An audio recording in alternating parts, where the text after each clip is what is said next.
Hi, I'm Brittany from Kirwan Mazda. Today we're going to show you how to input an address into your sat-nav. Once your vehicle's turned on, you'll have two options to go to your navigation on your screen. You can either use the navigation button next to your toggle, or you can go down on your menu to navigation and that'll take you through to the same screen.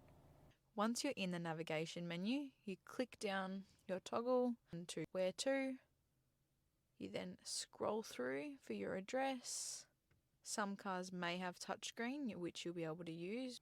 Your address will then auto-populate on the side. If not, you just continue typing in your address.